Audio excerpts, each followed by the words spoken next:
Émeric, le veuf. Un amas orageux charge les horizons, des gorges de Carnac aux sauvages gazons, aux vieux troncs crevassés de profondes gerçures, aux grands dolmens rangés dans le brume tout droit, aux flaques rougissant sur les bords par endroits, où, comme un assassin couvert d'éclaboussures, avant de disparaître au revers du plateau, le soleil vient laver sa face et son manteau. Un grondement lointain comme un signal s'approche, et de l'est assombri par bond, de roche en roche. Sur le sol se traîne un reflet en lambeaux, la voix plus menaçante après un court silence. Le souffle bref, la nuit se déploie et s'élance, pleine d'éclairs subits qu'on croirait des flambeaux, allumés à la hâte, éteints à l'improviste, promenés par le bras tendu vers une piste. Par les arbres sentiers qui tournent dans le val, laissant chaque pas trébucher son cheval, Émeric, le veuf, encore fermé haut sur la selle, pâle et les yeux là-bas fixés sur l'Occident, regagne sans valet sa demeure, et pendant que tout près d'éclater l'orage s'amoncelle, sur sa tête, il écoute en lui, profondément, retentir les échos d'un vaste ébranlement. Car dans son âme, ainsi qu'un mineur dans la mine, entre d'étroits couloirs rampes, creusent et cheminent, et depuis très longtemps, la lampe sourde au point, où le pic dur levé se dévoue à sa tâche, s'acharne sur le roc, frappe, écarte et détache quelques blocs décelés qu'on ne remplace point. Dans son âme d'ardent des lumières livides, un soupçon à creuser de lamentable vide. Ah, que de jours maudits et que de nuits bien plus maudites l'ont étreint dans un reflux de doute, de stupeur, de lutte, d'agonie, puis le premier coup mystérieux porté dans sa douleur pieuse et dans sa loyauté. Puis que, pour blêmir au glas des insomnies, il suivait l'invisible et fatal promeneur, sapant tout ce qui fut sa gloire et son bonheur. Sa confiance était comme un sol granitique, où ses pensées, autant ainsi qu'un bois antique, plein d'une sève auguste et les rameaux unis, en défiant l'acier des haches assassines, puissamment agrafés, enfonçaient leurs racines, visités par la mort, et désormais sans nid, saignant de tous côtés comme des troncs d'érable, tristes mais beaux jours, brisés mais vénérables. L'odieux travailleur aux efforts grandissants avait si bien repris son œuvre en tous les sens. Il avait tant rongé, tant fouillé sans relâche les précieux filons du trésor souterrain, tant perforé la voûte avec son bec d'airain, tant crié vers le jour d'une voix rauque et lâche, que le jour s'était fait dans un énorme puits et que tout un passé s'abîmait sans appui. Avec un grand fracas de ramures penchées qui s'effondrent, froissant leurs feuilles desséchées, tout croulé à la fois dans l'espace béant, et l'honneur, et l'amour, et l'amitié, chimère, tout, jusqu'à l'espoir des vindictes amers, tout avait disparu dans l'antre du néant, et la foudre pouvait choisir Émeric pour cible. Il n'était déjà plus qu'un sépulcre insensible.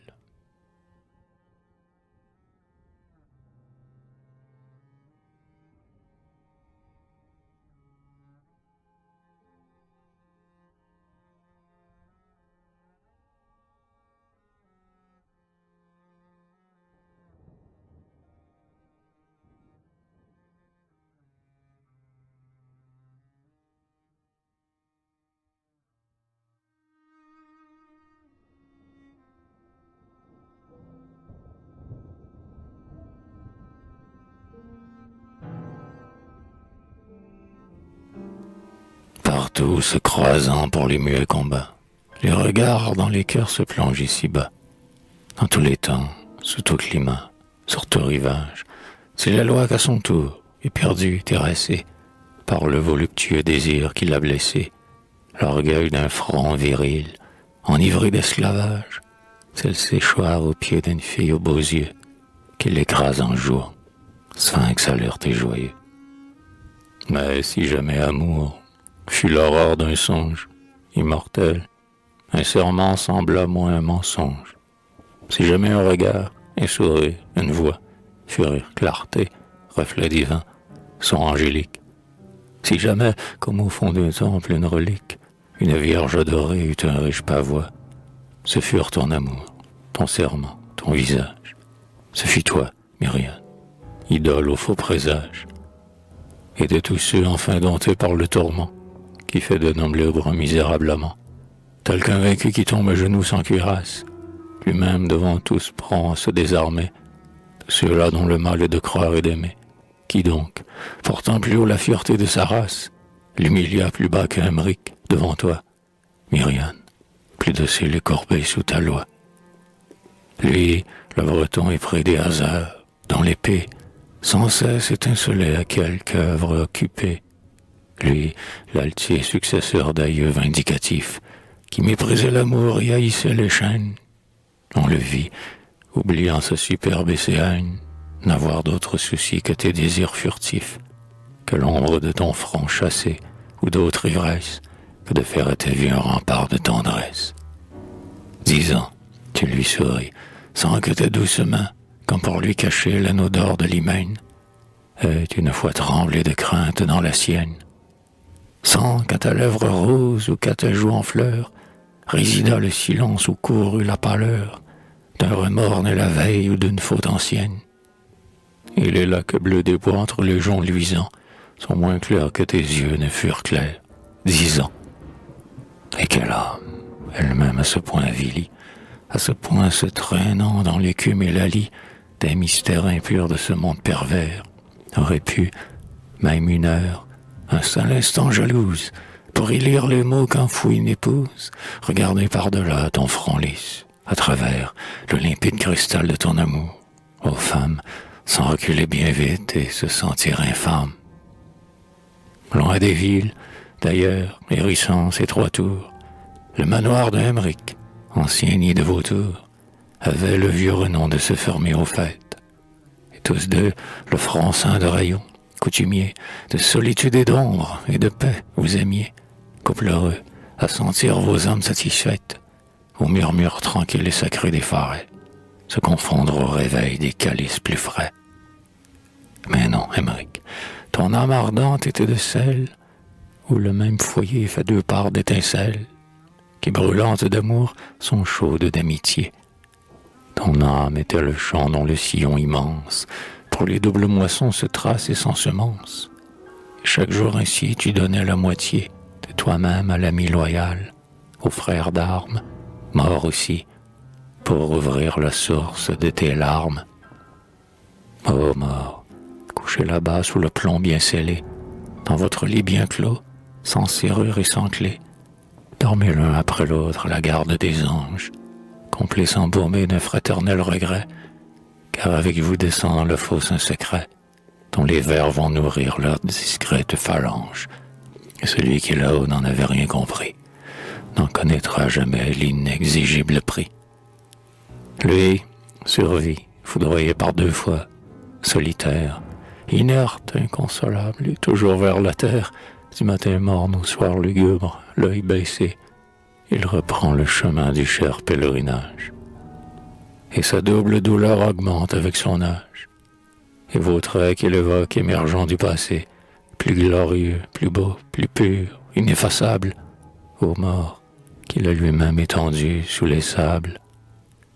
Mort béni, allongeant vos membres décharnés, si pour la trahison vous êtes jadis né, vous avez savamment vécu la tête haute, et n'ayant point monté les cavales sans mort, des passions sans crainte et sans pudeur, ô mort, ayant vécu la vie, oubliez votre faute, confiants tous les deux, abrités, n'est-ce pas, dans l'ombre impénétrable et lourde du trépas.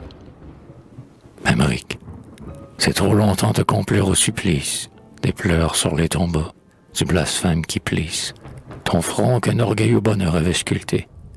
Viens, penche-toi, souris vers la blonde auréole de ce frêle orphelin qui t'implore, symbole de l'amour renaissant de sa fragilité, consolateur suprême, adorable héritage, où ton désir s'obstine à revoir une image. Mais il marche, l'enfant qui jouait au berceau, quand la mère en tes bras se roidit sous le sceau de la mort étendant sa main séparatrice. Et tu cherches toujours, de regard jamais las, dans son jeune regard l'ancienne usure, hélas. Chaque jour, ravivant ta large cicatrice, tu cherches sur sa lèvre un écho d'autrefois. Tu tressailles d'entendre, hélas, une autre voix. Hélas, ceux qui sont nés sous de sombres auspices ne se rendront jamais les étoiles propices. Et pour toi l'avenir de plus dur arrêt, et tu la fermeras, ta bouche palpitante, dans la longue prière et l'inféconde attente. Car il était écrit que tu ne vieillirais, père aux espoirs frustrés, aux caresses déçues, que pour le choc plus fort des célestes massues. Il grandit, et voilà que déjà dans ses jeux, s'allumant son œil fixe un éclair courageux, que sa fierté cessait à des accents plus mâles, et tout à coup, plus prompt que la flèche qui part, le reflet d'un visage, un jour, de part en part, a traversé ta moelle et figé tes chairs pâles, frémissant, après t'avoir bien entendu, le son d'une autre voix dont le souffle est perdu. Tu pâlis, tu frémis par instant, tout ton être, au bord d'un précipice insondable, peut-être, à trembler d'accueillir l'affreux pressentiment. Mais pour chasser bien loin cette pensée obscure, passe comme un affront fait à la sépulture d'un ami pour jamais sans voix, fébrilement, sans qu'il lui fût permis de germiner et d'éclore, tu l'arrachas, confuse à tes tempes encore. Va, tu la rejetais de tes tempes en vain, car il est entre tous un infernal levain, de martyrs sans nom, sans pitié ni remède, un filtre qui bouillonne et dévore les cœurs, surpassant le venin des terribles liqueurs que la hutte sauvage en avare possède. Et pour empoisonner un homme, un seul instant, lui suffit, et c'est trop d'un symptôme flottant. Tu t'indignes en vain tu te récris, et demandes pardon à leur cendre chérie, car un appel de jour en jour plus triomphant t'attire et te retourne anxieux et te cloue. Mais, tordu d'angoisse et la glace à la joue, éloigné de ton fils, du fatidique enfant, de la morte, et te force à saisir au passage on ne sait quel vivace et plus sûr témoignage. Est-ce bien là ton fils, l'innocent qui grandit dans tes salles, celui que toi, père maudit, tu contemples, regarde voir que dans son geste se trace d'heure en heure un vivant souvenir, que sur sa lèvre un pli connu va revenir, que le feu d'un regard inoubliable reste, sous son front, et qu'enfin, dans l'étrange héritier, un mort semble vouloir revivre tout entier. Loyal, certes, et fidèle, et brave, et magnanime, soit parmi les clameurs du combat qu'il ranime, soit pacifique, au seuil de l'hôte hospitalier, serein, et la main ferme entre ta main qu'il serre, jeune et beau, fort et doux, et pour chacun sincère. Il l'était autrefois, avant de sommeiller, sous les cyprès aussi, là-bas, rigide et grave, loué par l'épitaphe où ta douleur se grave. S'il souffre en damné, le jaloux, quel que fût l'indice qui les tient embusqués à l'affût, tous ceux qui de clément deviennent sanguinaires, pareils aux sectateurs des Molochs altérés, aux tigres bondissant hors des épais fourrés, que souffrent-ils donc, ceux qui, pleins de sourds-tonnerres, affamés de carnage et masquant leurs flambeaux, heurtent leurs poings crispés aux pierres d'un tombeau. Ah, crispés sont tes poings, et sous ton crâne chauve, effrayants sont tes yeux dans leur cavité fauve, chaque fois qu'éperdu de ton lâche dessein, compulsant ta mémoire aux fidèles archives, suscitant un par un dans tes marches pensives, les fantômes du mort, du compagnon serein, tu les vois s'ajuster sur le fils qui t'embrasse et apparaître tous incarnés dans ta race. Sous ton toit qu'ont quitté tes anciens serviteurs, où tu dardes, blanchis, tes yeux inquisiteurs, elle éclate à la fin, l'atroce ressemblance, dont 1000 fois, la nuit, comme un vil espion, tu surpris, lampe en main, la lente éclosion, labourant sous tes doigts ta poitrine en silence, pour ne pas réveiller l'inconscient témoin d'un crime enseveli sous les ombres au loin. Elle éclate à la fin, et t'obsède et te brave, en ce jeune homme fier et magnanime et brave, et loyal et sincère, à qui tu n'accordas depuis longtemps déjà qu'un amour fait de haine. Et s'il parle, ton sang bout et gonfle ta veine, et s'il veut t'embrasser, tu crois revoir Judas, et dès qu'il te sourit, tu dresses vers les tombes un bras impatient de double hécatombe. Vaste ou non, poli ou froid, bleu, gris ou noir, si les yeux contemplés sont vraiment des miroirs, c'est que seul il s'y voit, celui qui les regarde. Et dans ceux de l'épouse et dans ceux de l'ami, si jamais tu n'as vu le reptile ennemi, c'est qu'autour de ton âme il faisait bonne garde, l'ange qu'à sa défense avait placé l'orgueil, et que nul sifflement n'en franchissait le seuil. Dans la coupe où jadis débordait l'ambroisie, tu le sais, à présent, combien l'hypocrisie, sans défaillir peut-être, et dès les premiers jours, savait mêler pour toi l'invisible ciguë. Et combien peut la honte être aisément vaincue, et le plus long mensonge être sans remords lourd, et l'étreinte dernière à être encore calculée pour ceux-là dont l'extase était leur volée.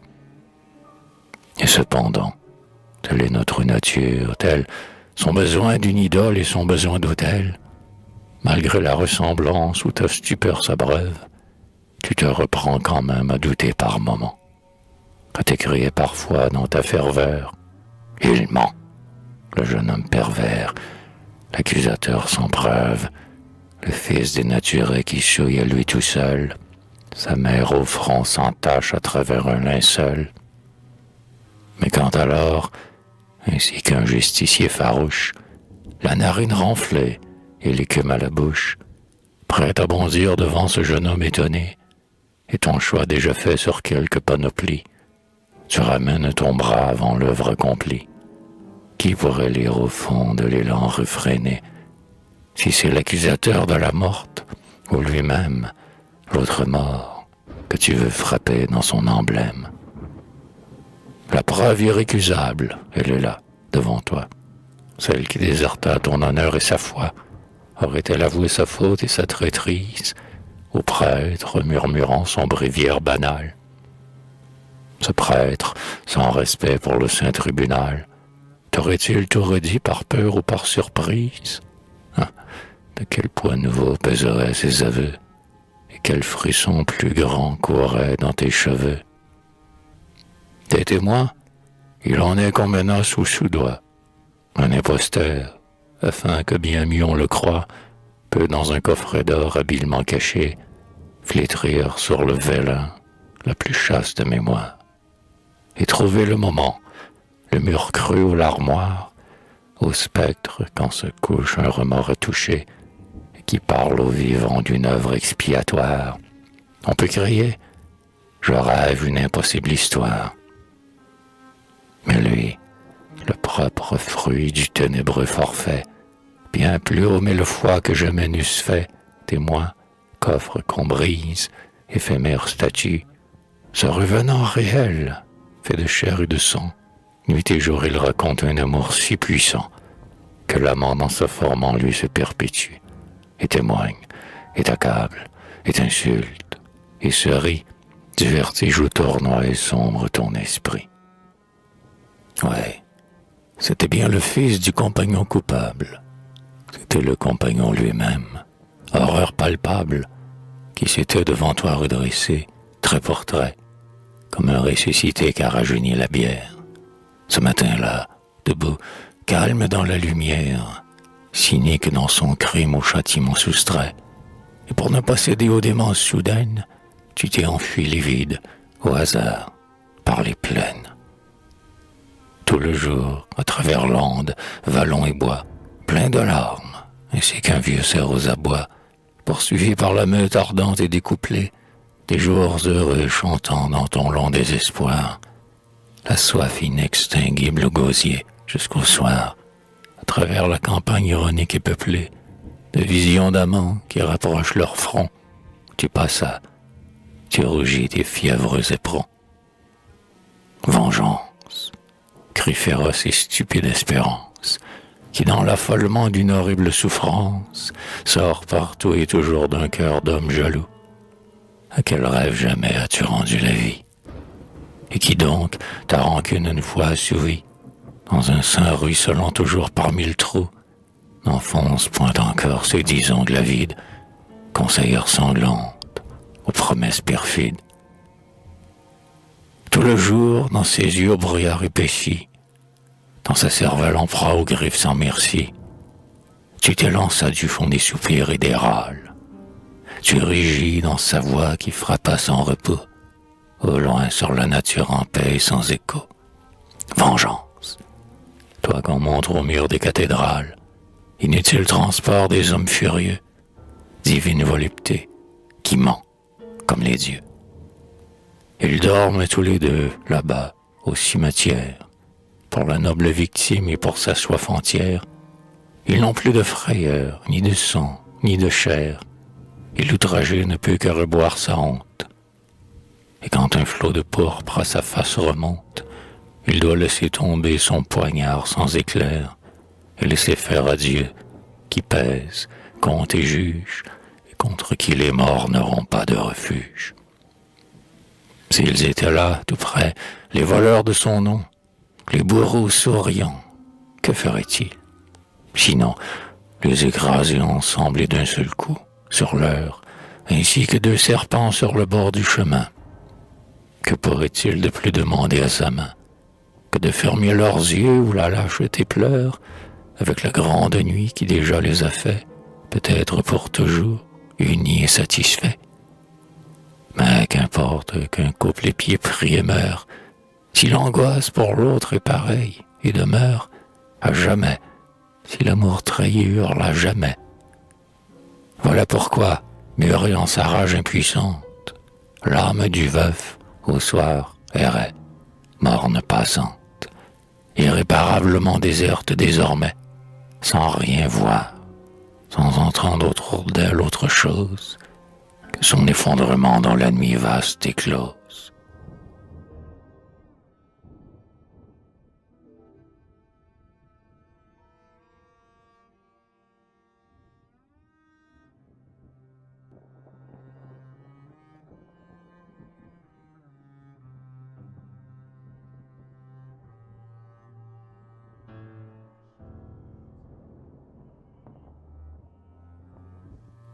Et l'orage est prochain sur tous les horizons, des gorges des Carnac aux sauvages gazons, aux vieux troncs caverneux se montrant leurs blessures, aux grands dolmens rangés dans la brume, tout droit, aux flaques de sang vif qui fument par endroits, où, comme un assassin couvert d'éclaboussures, le soleil, au sortir du tragique plateau, jette derrière lui son criminel manteau. Semblable à des bras tendus, pleins de colère, rétrécissant leur vol rapide et circulaire, des nuages armés de feu, très bas et noirs, accourent, de partout la foudre furibonde, éclate et rebondit de seconde en seconde, et la nuit violente ouvrant ses réservoirs, verse avec tous les bruits convulsifs des tempêtes, la terreur aux bergers et la folie aux bêtes. Et comme un endormi flagellé tout à coup, Émeric sur l'étrier se releva debout. Blafard, la droite haute et le buste en arrière, et tandis qu'emporté par son vieil étalon, il passait, l'œil sanglant, à travers un vallon qu'étoilait, sous le ciel fondu, des croix de pierre, un sanglot surhumain, un cri désespéré, vers les morts s'exhala de son cœur déchiré. Non, malgré les 6 pieds de terre sur vos restes, malgré vos ossements en poudre, aux morts funestes, cria-t-il, du ma voix implacable, plus haut que le tonnerre, ici roulé sans fin. Dussé-je user à votre porte un poignet sacrilège? Vous ne dormirez point ce soir, traître. Il faut que vous vous réveilliez Il faut que vos oreilles s'emplissent pour toujours de l'horreur de mes veilles. Vous ne dormez pas, et le long des cyprès, vos corps inassouvis approchaient de plus près, comme il m'apparaissait dans mes lentes tortures, air au souvenir des printemps amoureux. Et cette nuit terrible et sans effroi pour eux, et vous trompez au silence des sépultures, enlacés dans la pluie et la foudre et les vents, insensibles tous deux aux douleurs des vivants. Vous flottez devant moi, plus loin, lâche fantôme, à m'emparer de fleurs au sinistre arôme, et pendant qu'à leur seuil d'herbe épaisse ou d'airain, sur les dalles qu'un pinceau est à heurter, mille formes de mort se lèvent irritées, pendant qu'il vous poursuit, cet étalon sans frein, et que mon bras pour vous anéantir se dresse, vous ne daignez rien voir que votre propre ivresse. Eh bien, puisque la vie enferme ma fureur, cette pointe impuissante entrera dans mon cœur, et que tout mon enfer s'éteigne, ou bien consume mon âme libre aussi de ses liens charnels, et que je sache enfin si les affreux appels des jaloux se tairont dans le sommeil posthume, si vous m'échapperez toujours, et si jamais tu ne m'aimeras plus, Myriane, que j'aimais. Et comme un bloc Émeric roulard de la selle, une plaie à grands flots ruisselant sous l'aisselle, au bas d'un mausolée où son blason paraît, et la porte de bronze a, dans la nuit fatale, retenti sous son poing d'une voix sépulcrale, et le vieil étalon brusquement en arrêt frappa d'un dur sabot sur le marbre sonore, blanc d'écume, le cou tendu, jusqu'à l'aurore.